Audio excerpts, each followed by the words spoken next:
for the customers. Is this practice hygienic at all? Aside the hygienic condition, maize is consumed with other accessories like pear, coconut, tapioca, eritaiwa, gari, among others, according to my respondents.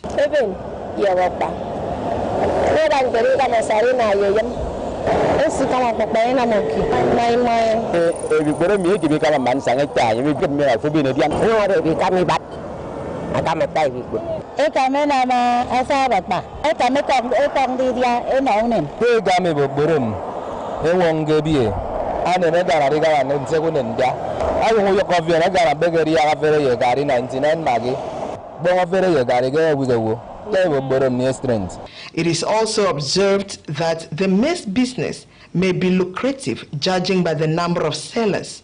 Say approximately 20 vendors could be seen in a small area. How are the sellers coping with the competition?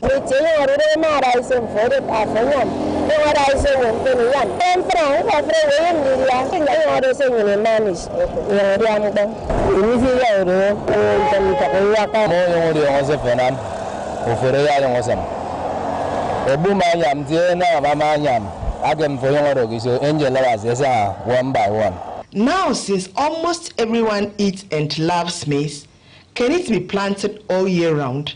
And what are the planting processes? In Akwa Ibom State, you can only cultivate maize 2 times in a year. That is during the first season planting, which starts from middle of March to May. Then again, you can crop it again around September during the second season planting. You can only plant maize 2 times because irrigation facility is not available. But up in where there is irrigation, maize can be planted up to 3 times. To achieve Bamba harvest, the Director of Agriculture in the Akwa Ibom State Ministry of Agriculture, Mr. Solomon Joe, gives answers to these questions. Maize can yield very well when you plant it with good agronomic practices. The soil must be well drained, not waterlogged, because it does not tolerate drought nor too much water. You can use a planting distance of 75 cm by 50 cm. You put 2 of the maize seed in 1 hole. After that, you will have to apply fertilizer. However, in soils that are good, you don't need the fertilizer. Anyhow, maize is important because of its health benefits. It is good source of income, sweet to consume, but must be properly and hygienically processed. Enjoy your mouth organ while it lasts, hoping that in the near future, it will be an all year round food. Kennedy,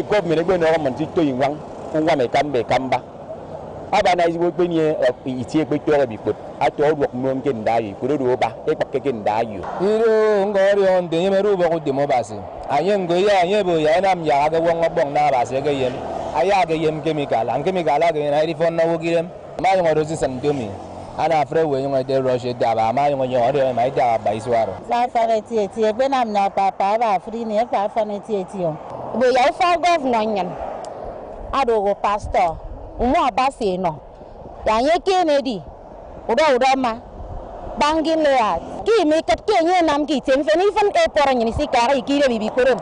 Imi kom na nye boke nye di e pora kamiba. Adi fisiri ban. Ya nye ngodo umi. Ayo keni fisit nyan. Happy maize season. A yageno Paul. A KBC News. The respondents will never cease to amaze us. Okay, so much about maize. It has some nutritional benefits, and then aside that, there is need for us to ensure that whatever we are consuming has been very, very hygienically prepared. Where do you buy them? Is it the one? Is it the roasted one? Are you going to consume it immediately? Where are you buying them from? You need to check all of those, and then it's not like Irano site or the respondent site. It is Onga quench meal. You know, when we were young in the village, when you are back from school and there is no food, what they will tell you, either your grandmom or your grandfather will say, and before you know it, if you can roast one or two and eat, you will drink enough water. And with that, you can stay all through the day. So personally, I like it. I like it because the carbohydrates in it will strengthen you. The fiber, it's also good for the body. Okay, and so because it's a hunger quenching meal, it's something people can easily consume. There is need for the sellers. Please, we love to patronize you, but please ensure that you do it in a hygienic space, so that when we buy from you, whatever we're consuming is good for the body. As you say that this is a season, it's sad that it's just for the meantime. It's not. It doesn't take. Does it take up to 2 months? 2-3 months. 2 months. 2-3 months. And before you know it, people make a lot of money from it. Yeah. Another good thing about maize is that it's one of these food crops that you can prepare several types of meals from. You can process the maize, do several types, do the akamu and several other things that you can use maize to do. The maize meal, that's the asapapa. Just like we have asaiwa. Yeah, asapapa. That's the porridge. The porridge one. Do you know it can also be used as gari? You put it as gari. Okay, as swallow. Swallow, yes, as swallow, and eat with soup. And it's good for the body. Yeah, we thank God for maize. All right, to the next story. To the next story. Across the globe, a day is set aside to raise awareness on the roles fathers play in the physical, spiritual, and socio-psychological upbringing of their children. It is likely that more days will be given to the celebration of fathers, even as they assume more roles hitherto traditionally allocated to mothers, such as breastfeeding their babies. Kudos to men of Aka tribe in Central Africa and Cameroon who breastfeed their babies. Augusta Essien tells us more. Traditionally, breastfeeding is commonly associated with mothers, but there is a tribe that believe otherwise. The Aka tribe, found in the Central African Republic and Northern Congo. In addition to having a rich cultural heritage, the Aka people perceive breastfeeding as an essential aspect of caregiving, a responsibility that extends beyond biological mothers. Their belief system is deeply rooted in the concept of collective parenting, which holds that everyone in the community plays a role in raising children. This is why both men and women actively engage in caregiving and nurturing their infant from the moment a child is born. Aka fathers are encouraged to develop a strong bond with offspring. This bond is fostered through frequent skin-to-skin contact, including a practice where fathers cradle newborns against their bare chests and breastfeed them. The Aka people believe that breastfeeding allows men to establish a deep connection with their children while providing vital nutrients. It also allows fathers to participate in the nourishment and physical development of their infant. Psychologically, the practice helps the fathers develop strong sense of attachment and empathy for their children. By the way, the men in Aka tribe do not possess mammary glands capable of producing milk, but they stimulate the act of breastfeeding through a traditional technique called milk teeth, a process where the men stimulate their nipples with specific herbs which elicit the release of a very small amount of milk, small but good enough. While this practice might be considered unorthodox in many cultures, it provides an opportunity to reflect on the potential benefits to dual parenting in the early stages of child rearing. In the absence of modern baby care amenities, these men use their nipples very sensibly to soothe their babies when the mothers are not around. It is also better than passing bottle feeders through the shirt to feed the baby, with face masking with the mother's picture. According to researchers who first brought the tribe to public notice, male and female roles are virtually interchangeable. While the women hunt even in the 8th month of pregnancy, the men mind the children. While the men cook, the women tap wine. Flexibility unknown in most societies. Interestingly, Aka men take up these roles without a second thought and without, more importantly, any loss of status. No stigmatization, even when they sit around in groups with their babies attached to their chest or even their nipples. Perhaps other tribes should borrow a leaf from the Aka tribe's unique approach to parenting, which challenges the controversial norms and raises interesting questions about the societal construct of gender roles, especially in parenting. Augusta Sien, AKBC News. The people of Aka tribe, all right, according to the report, they do this in order to develop a strong bond with their offspring. All right. I also noticed there that there's need for the role to shift, for roles to shift, not necessarily relegating one particular role to one particular parent. So I think the world should come together and learn from them. It's not just about the woman doing everything concerning the baby, taking care of the baby, nursing the baby, nurturing the baby, and all of that. There's need for fathers to also share in that role, just like the people of Aka You tribe. are very right.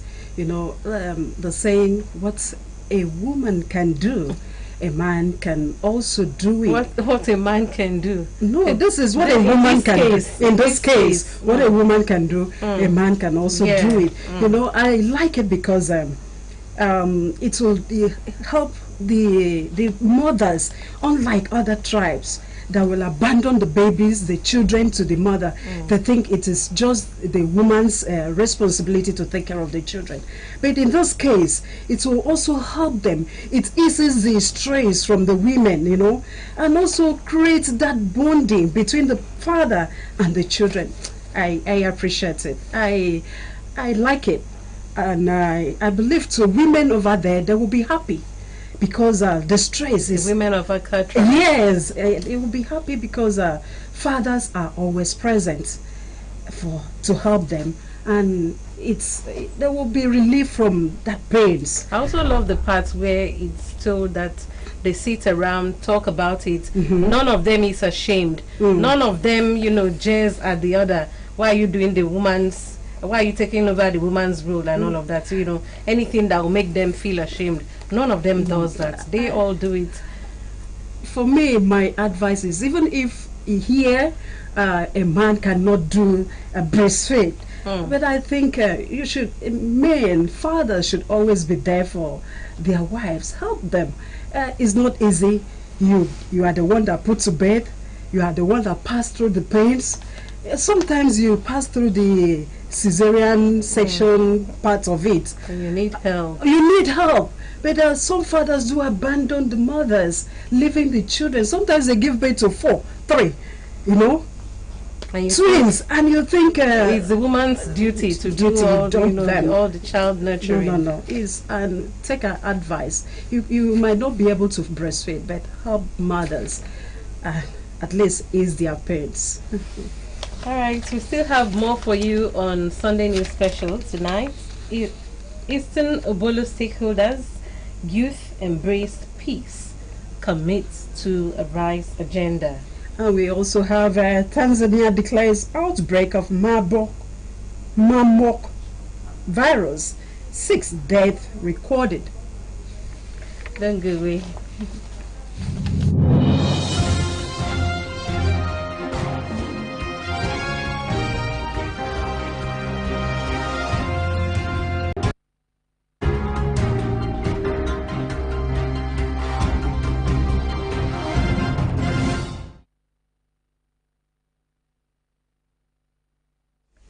welcome back. It's Sunday News Special. Unarguably, parents are responsible for training their children and teaching them the do's and don'ts in line with societal moral values as well as religious dictates from childhood to adulthood. Notwithstanding how much the parents have to do, the family, school, church, community, government, and perhaps Western modernization and technology, especially the social media, cannot be exonerated from the falling moral standards among children and even some adults, according to Augusta Isien in the following report on morals. For numerous reasons, parents have been clearly blamed for the surge in moral decadence common among children and youths in the society. While this is so, technology with all its advantages evidenced in the social media content and internet cannot be exonerated from the failure to maintain high morals and discipline among children and youth. Also, institutions like the schools, the churches, and other religious organizations, even the government and the law, peer group influence, materialism, poverty, and youthful exuberance have had their share of blame in this, according to experts. But with the recent happening in various strata of the society, especially in schools across the nation, not even the media has been blamed as much as poor parenting. Every parent was once a child and now an adult talks about the good old days when children were brought up with solid moral and ethical sanctity. So why is it that parents who were privileged to have received such quality upbringing in times past are the ones bringing up children with little or no regard to societal norms and values? One may be forced to ask. Even when the answer or excuse is the influence of modernization aggravated by the internet, many studies still think parents should take the blame for the troubling failure if they cannot control or regulate their influence. Daddy, please, if you don't give me that thing, I will not go to school tomorrow. It's a challenge. On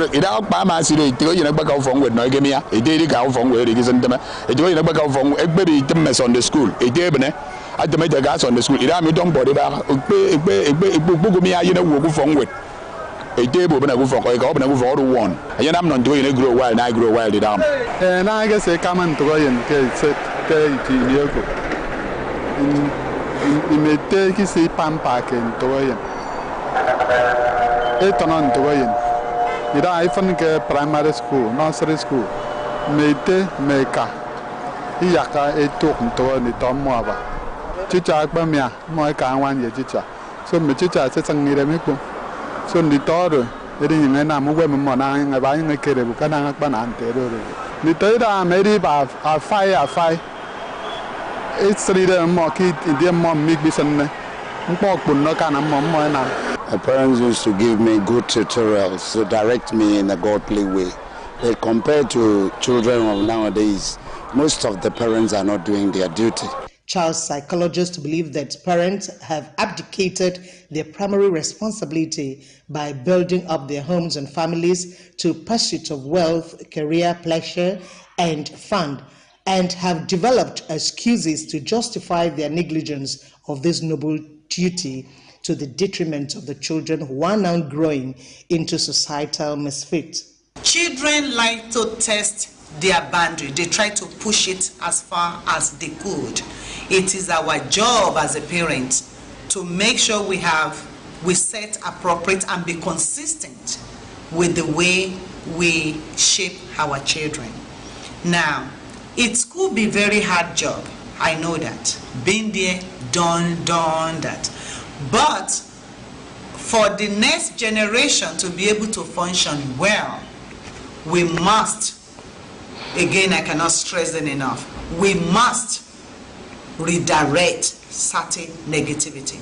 According to African history, children belong to everyone in the community to admonish and correct. But now, over-pampering parents quickly ask questions like, how does it concern you how my child behaves? Is yours any better? But then experts have shown that raising children concerns all because ill-parented children corrupt and bully other children in the school. They make the environment unsafe and unconducive. They become killer spouses. Ill-parented children's destiny are bad whereas they would have become someone's helper, a governor, or even a preacher. Respect is one key. If a child respects their parents, they will respect the whole world around them. Because our children doesn't listen to what we say per se, they listen to what we do. So as parents, we must be able to walk the walk that we're saying. Neglect of parental responsibility from home, especially controlling internet influence, she thinks, has made it a Herculean task.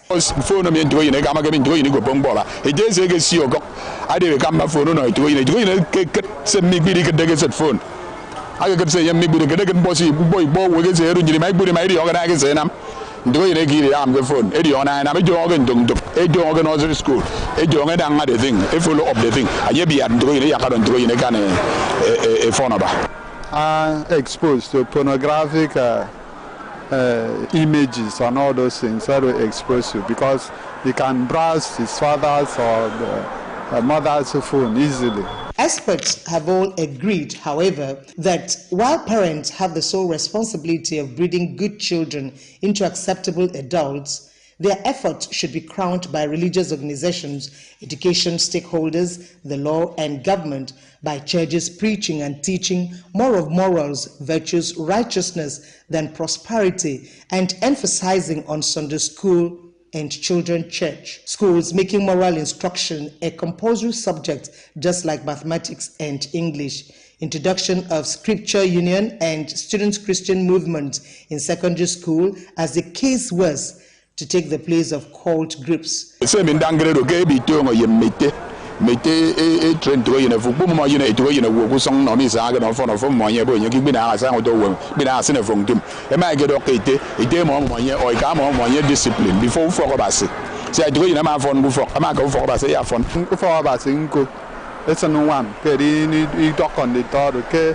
Same mine, if I'm not. The society have a lot of duty to play, and the parents, most importantly, have a good duty to play. Government and relevant agencies should make laws and regulate information on the internet circulating in the society, especially for children. This is everyone's war, and all hands must be on deck to succeed. But the core purpose, how our children can develop good self-esteem, start from the house. It starts from the parents. Augusta Isien, AKBC News. If there's any time at all that parents ought to put their foot down and teach their children do's and don'ts of life, it is now. It is in this 21st century, because of the way things are turning out. It is because of the way society is turning out, especially with modernization, westernization, with the exposure to all forms of technology, and it will keep going on and on. There's need for parents to look out for their children, try to set some ground rules that will protect them from the wilds out here in the world. And then besides the parents, I know that the society at large, we have our roles to play. Churches, schools, teachers, what have you, we all have our roles in this. Sometimes it seems like parents has forgotten what the Bible says. Train up your child, the child around you, the way you want the child to go, so that when he or she grow up, will not depart from it. Let's go back to what the Bible says and put it into practice. It will help us and help our children.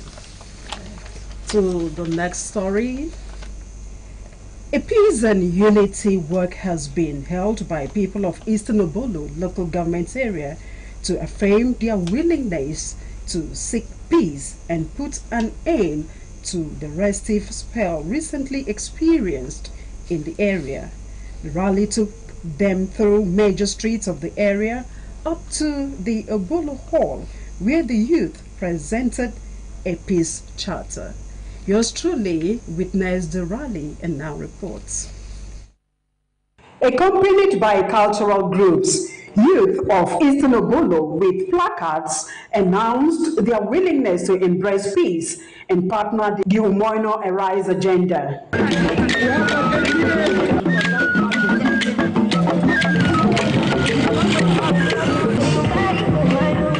to tell you that peace. In a remark, the chairman of the planning committee, Barrister Sam Okwema, described peace as a veritable tool for development and reinstated Obolo people's resolve to benefit from the golden era. Appeal through this occasion, if get the time in a week when instead of use peace, it will be only to achieve whatever I want.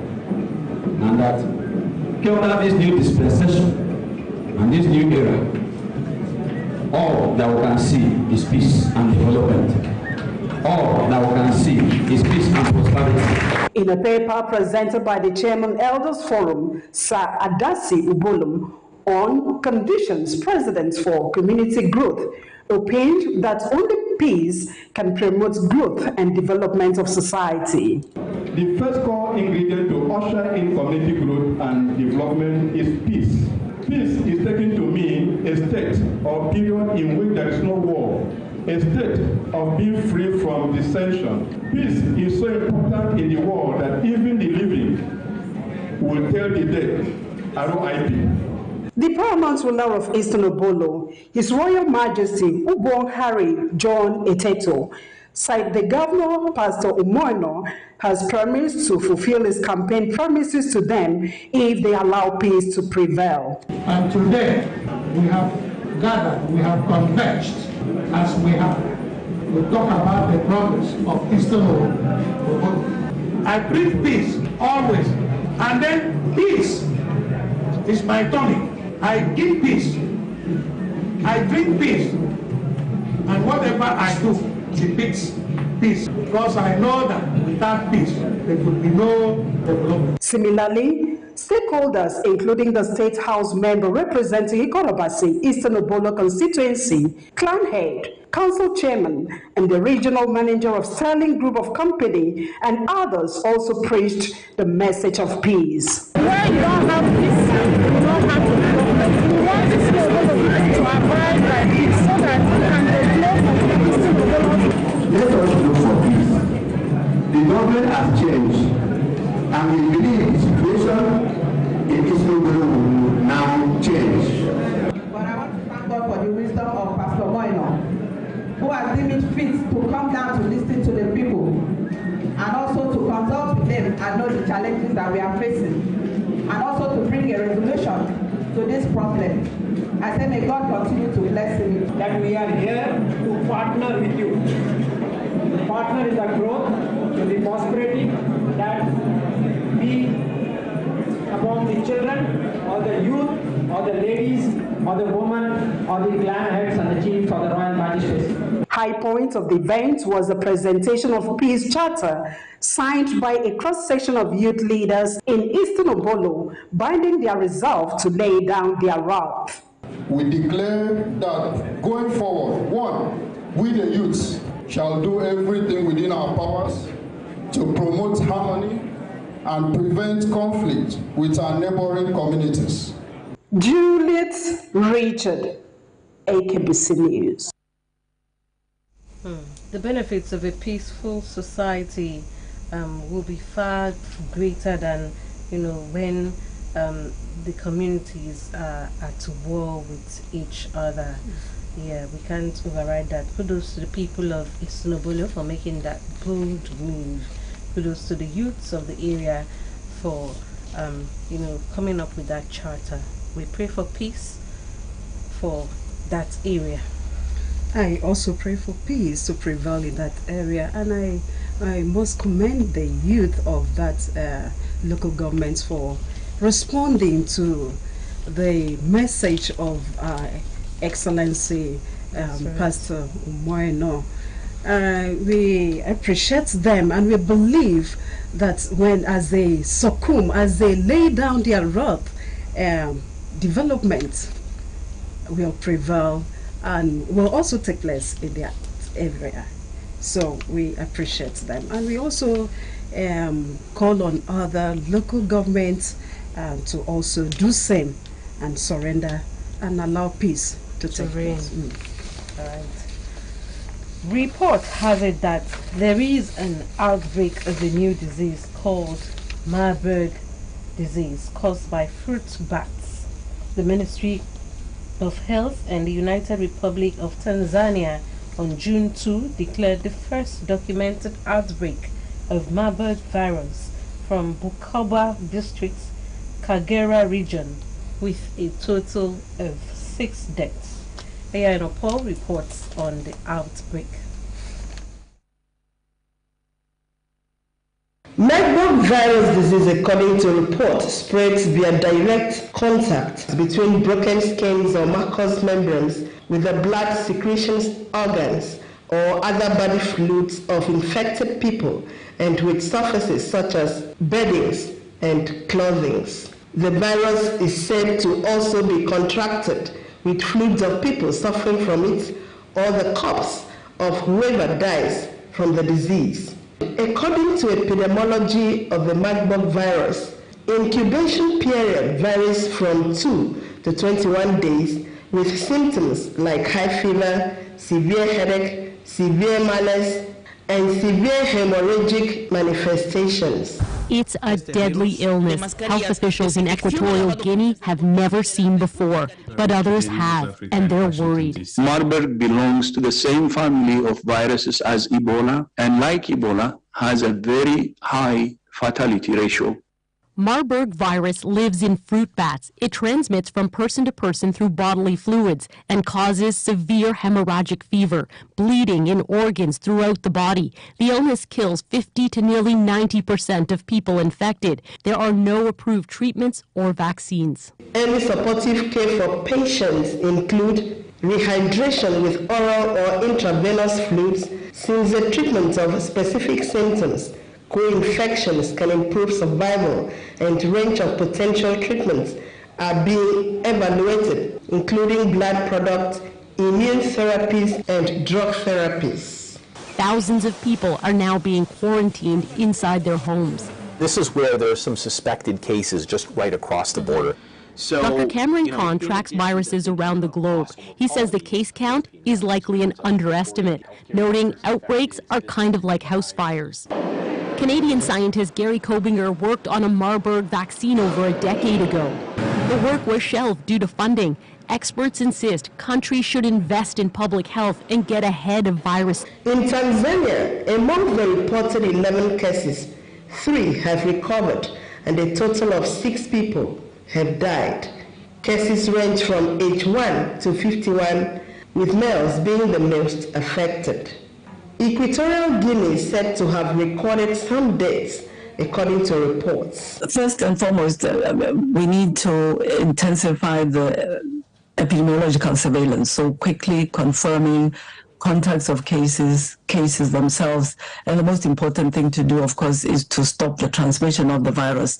The virus is transmitted in body fluids, so blood, sweat, saliva, other body fluids. So what is very important is, first of all, for healthcare workers, who are some of the first contacts, and we have had a couple of healthcare workers die in Equatorial Guinea, to make sure that they are aware of all the precautions, even as they do the clinical care of people. So personal protective equipment, gloves, masks, and so forth, to stop them being infected. It is expected that Nigerian medical personnel should take measures to prevent the outbreak of this Marburg virus disease.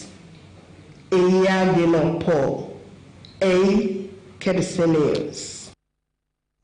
All right, Tanzanian government sounding a note of warning there, as well as the World Health Organization also raising alarm to all African countries, warning them against the Marburg disease. I think all of them should be cautious, and people as well should be cautious, and knowing that there is no vaccine to cure such disease, and we wouldn't like lives to lost, just like the just past pandemic, COVID-19 pandemic. So people should be cautious and be careful, and other governments should also take precaution over the outbreak of the virus. All right. On that note, we've come full cycle on a package tonight on Sunday News Special. It's been a pleasant time having you on the other side of this divide. We look forward to you joining us next Sunday evening on another special edition of Sunday News Special. My name is Mercy Ekere. And I am Juliet Richard. Do have a pleasant night's rest.